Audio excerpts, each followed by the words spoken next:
歼-16D 飞机的出现，表明解放军已经有了解决台湾防空体系的手段，也标志着解放军战役战术进攻能力的完善，意味着解放军在装备上补齐了一块短板。各位网友大家好，这期话题我们说一说外媒是怎么评论解放军的歼-16D 战斗机的。9月22号，今年的珠海航展的第一个重磅展品歼-16D 电子战飞机已经抵达珠海，公开亮相。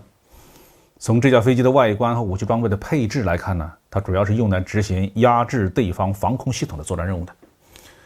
绝大多数国家的空军都不具备执行这种任务的装备和能力，因为这需要几个方面的技术和装备。首先是要有具备飞行性能良好的战斗机平台，它能够携带各种电子战的设备和导弹。其次呢，是要有强大的电子战的能力，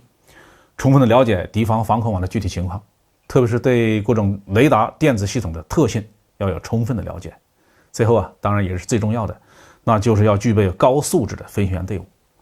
压制敌方的防空系统要在空袭之前执行，只有把对方的防空雷达和导弹武器系统基本压制之后，攻方的大规模的空袭编队才能够安全的出动。过去解放军空军以及海军航空兵主要执行的是国土防空任务，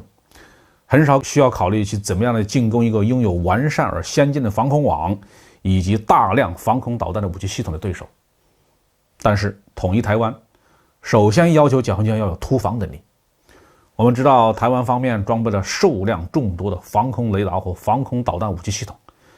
台岛上面的防空导弹的密度是全世界排第二，所以有人早就把台湾比作一个刺猬浑身长满刺的豪猪。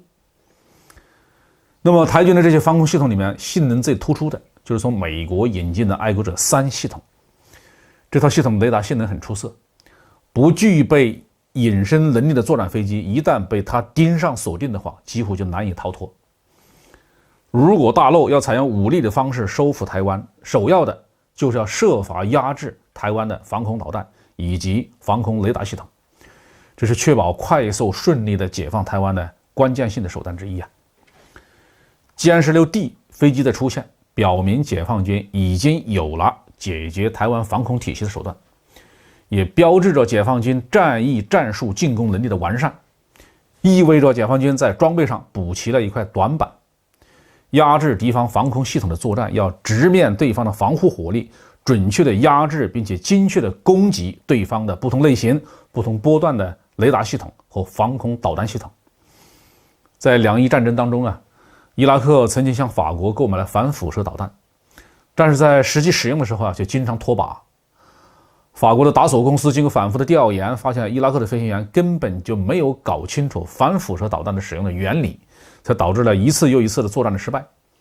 最后在法国飞行员手把手的教导之下，伊拉克的飞行员总算实施了1-2次成功的作战，这证明防空压制作战行动并不是那么容易组织的。出现在珠海航展上的这一架歼-16D只携带了电子战的吊舱，我们还没有看到它携带空对地反辐射导弹。也许